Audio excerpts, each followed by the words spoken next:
I've been flipping some bottles, enjoying myself. Yeah. That's the truth. I've been flipping bottles, enjoying myself. I've been a smoker all my life.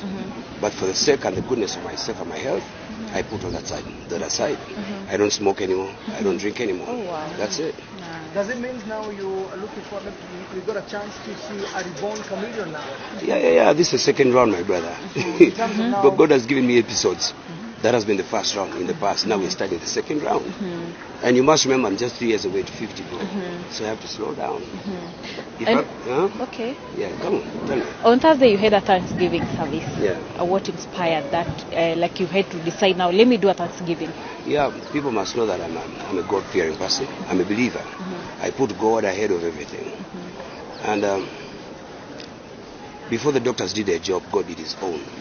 God was the first healer. Before the doctors practiced their practices.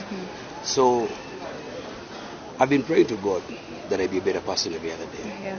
And this time around I came to thank God and also pray for other people, because I was not the only one in the hospital.